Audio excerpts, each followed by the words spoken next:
remplis devant les maisons. À cela s'ajoute une odeur nauséabonde qui empêche donc les populations de respirer. Tel est donc le décor qui s'offre dans la capitale, même si quelques camions font le tour des quartiers pour ramasser quelques ordures. Nous y reviendrons dans nos prochaines éditions avec les reportages de Mamba Ndiaye. Le président de l'association des maires du Sénégal a été porté à la tête de l'Union des associations des élus locaux lors de la Assemblée générale tenue ce week-end. Aliou Sall remplace ainsi Alelo, président sortant, devenu président d'honneur après plus de 15 ans à la tête de cette association. Le nouveau président d'affirmer que beaucoup de défis restent à relever pour la valorisation des élus locaux. Reportage Fatima Diop, Babacar Soumaré. Un nouveau président à la tête de l'Union des associations des élus locaux. Il s'agit notamment le maire de Guédiawaye, frère du président de la République Macky Sall. Aliou Sall a été élu sans aucune opposition formelle lors de cette assemblée générale. C'est dans un esprit donc de consensus total, sans aucune contestation, que ce bureau a été mis en place. Je voudrais remarquer, comme de par le passé, la parité politique a été absolument respectée. Nous avons tenu en compte aussi le principe d'une bonne répartition géographique, de la même façon que nous avons fait de notre mieux pour que l'approche genre soit respectée. Aliou Sall, qui vient d'être élu président, dit conscient des défis qui l'attendent. L'acte 3 de la décentralisation a consacré, en tout cas en théorie, la territorialisation des politiques publiques. Donc le défi du financement du développement local est le premier défi, le défi prioritaire pour lequel nous allons nous mobiliser et pour lequel nous allons engager des discussions avec le gouvernement. Au Sénégal, l'élu local a toujours eu une image, disons, de sous-homme politique. Mais cette image doit évoluer. À l'occasion de leur assemblée générale, beaucoup de questions ont été soulevées, à savoir la valorisation des élus locaux, les moyens logistiques, notamment des véhicules pour le déplacement des élus. Entre autres, le bureau a été formé avec une seule femme, le maire de Golfe Sud. Le président sortant Alelo a été nommé président d'honneur de l'UAL. Plus de 15 ans à la tête de cette association, le président sortant se dit satisfait de son bilan. Selon lui, le rapport qu'il a présenté à ses pairs n'a pas été contesté. Alléluia, ici avec Fatima Diop et Babacar Soumaré. Ce bilan, dans l'ensemble, il est positif. Je pense que l'UAL est le cadre fédérateur des associations qui a porté tous les dossiers de dialogue politique au niveau de la décentralisation. Qu'il s'agisse des réformes foncières, des statuts de l'élu, négocier avec l'État en ce qui concerne les transferts financiers. On a obtenu 5,5% de la TVA transférée aux collectivités locales. Nous demandons plus. Et je pense que dans l'ensemble, le statut de l'élu également qui s'est beaucoup amélioré. Il s'agit avec la nouvelle équipe de continuer le travail qui est déjà entamé dans un élan de solidarité de manière à pouvoir répondre efficacement à l'attente des populations à la base. Le président sortant est également revenu sur le problème des factures d'eau et d'électricité que les communes rencontrent, raison pour laquelle il invite le chef de l'État à se saisir de ce dossier pour régler le problème le plus tôt possible. Alléluia est toujours avec Fatima Diop. Pour la prise en charge de l'éclairage public. Et aujourd'hui, les communes n'ont pas les moyens de prendre en charge cet éclairage public. Nous avons également des dettes au titre de la maison des élus, mais nous pensons, la Sénélec étant un partenaire, qui nous doit également le reversement des taxes sur l'électricité. Nous allons, avec les nouvelles équipes, travailler à éponger ces arriérés, mais surtout à trouver les voies et moyens pour la prise en charge de l'éclairage public et de l'entretien du réseau. Je pense que très souvent vous allez dans les villes, les lumières sont coupées, les ampoules sont brûlées. Je pense qu'il y a véritablement un travail à faire entre l'UAL et l'ASDE, les concessionnaires, mais surtout avec la Sénélec. et Karim Wade demandent donc la libération des prisonniers politiques. Selon ces jeunes, leurs camarades Aminata Nguiran et autres membres du PDS au nombre de 28 sont détenus pour des raisons purement politiques. Par ailleurs, ces jeunes ont réaffirmé leur volonté de soutenir la candidature de Karim Wade en 2017. Mama Gamoufaï, coordonnatrice du mouvement, ici avec Alassane Baldé. C'est de tenir et de savoir que en fait nous sommes derrière eux, parce que ce qui se passe c'est tout juste de l'intimidation, comme on dit, parce que en fait en réalité en les emprisonnant c'est nous qu'on cherche à atteindre, c'est nous qu'on cherche à intimider pour dire que quand d'autres sont emprisonnés, les autres n'auront pas le courage de dire ce qui se passe dans ce pays. Or nous ne sommes pas dans cette logique là, nous dirons nos vérités quand il sera nécessaire, parce que nous sommes des fils et des filles du peuple. Nous avons notre mot à dire dans ce pays et personne ne peut nous intimider. En l'occurrence, Macky Sall, il ne le peut pas. Les imams du département de Pékin demandent une meilleure valorisation de leurs fonctions au Sénégal, fort de leur statut de régulateur de la société. Ces imams veulent bénéficier de privilèges au même titre que les délégués de quartier. Ils se sont engagés à encore jouer pleinement leur rôle dans la société.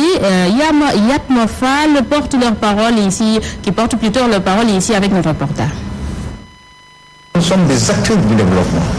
Nous sommes incontournables. Alors nous devons aller à la base, jeter sur le terrain pour aussi apporter à la société islamique notre idéologie. Que le peuple sénégalais soit constant de tirer en considération sur les imams, surtout le chef de l'État. Il y a des voyous qui prennent leur 4x4, dévalisent les magasins, terrorisent la population. Ça existe aussi à Pékin. La prostitution, l'agression, mais pour freiner tout ce plan. Ce n'est pas les imams d'abord, mais c'est vrai que les imams ont des rôles à jouer. Le terrorisme, c'est un acteur du monde, c'est lui qui fait peur le monde entier. L'islam, c'est la civilisation universelle. Voilà, c'est une religion de paix, c'est une religion de dialogue social, de justice et de démocratie. La ferme agricole de Mandouar dans les Kalounaï a été réceptionnée ce week-end par le secrétaire d'État et à l'accompagnement et à la mutualisation des organisations paysannes. Cette ferme mise en place par l'AMIDA et qui a été donc financée à hauteur de 30 millions de francs CFA va générer plus de 120 emplois. Je vous propose ce reportage d'Abdourahmane Diallo. Après l'inauguration de la ferme agricole de Cafès en février dernier, le secrétaire d'État chargé des affaires paysannes vient de procéder ce week-end à la réception de la ferme villageoise de Mandouar dans les Kalounaï. Cette ferme de 9 hectares, dont le coût global est de 30 millions de francs CFA, est aménagée pour les populations par l'ANIDA. Celle-ci va générer plus de 120 emplois. Une ferme de 9 hectares, nous vont travailler 47 personnes. Mais on aura 120 emplois agricoles. Pour accompagner les paysans dans ce projet, l'ANIDA a déjà mis à leur disposition du matériel agricole devant leur permettre de bien préparer leur première campagne. Les assurances sont du directeur général de l'ANIDA. Pour cette première campagne agricole, l'ANIDA a déjà mis à la disposition des agriculteurs des semences, des engrais, des produits phytosanitaires, mais aussi du petit matériel agricole. Et c'est comme ça qu'ils vont démarrer une première campagne. La cérémonie inaugurale de cette ferme agricole de Mandouar a permis aux populations de la localité d'égrener leur chapelet de doléances devant les autorités qui ont effectué le déplacement. Parmi ces doléances, la construction de l'axe Bignona-Mandouar pour faciliter l'écoulement de leurs produits. Merci à Abdourahmane Diallo et on est aujourd'hui le 11 mai, c'est l'anniversaire et la commémoration de la disparition de Robert Nesta Marley. Les adeptes de la musique reggae voient la philosophie du Rasta comme une religion. Ils s'indignent donc de certaines pratiques et comportements qui sont attribués au reggaeman. Certainement à 14h, vous pourrez suivre le reportage de Ndaïradi Diouf à présent. Passons à la revue de la presse du jour avec Pape Bestiba.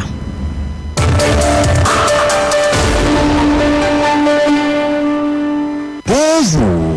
Le Parti socialiste est sans embâche. Le référendum doit se tenir en 2015 et non en 2016. 2016, ce qui fait dire à la Tribune à sa une que Tanor met la pression sur Macky. De l'avis des socialistes, cette question de la réduction du mandat présidentiel doit être évacuée le plus vite possible afin que les Sénégalais soient édifiés sur la tenue ou non des élections en 2017.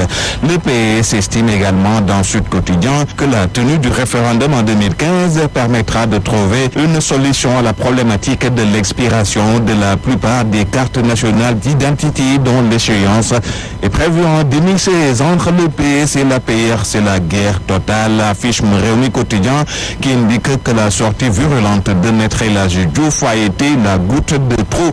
Autre question qui divise les alliés au pouvoir, c'est l'envoi de soldats au Yémen.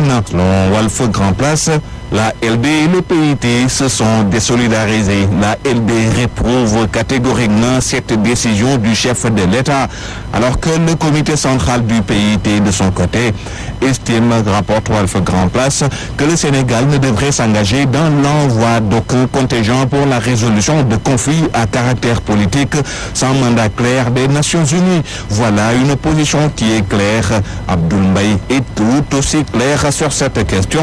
Selon l'ancien Premier ministre à la une de Libération, il s'agit d'une guerre.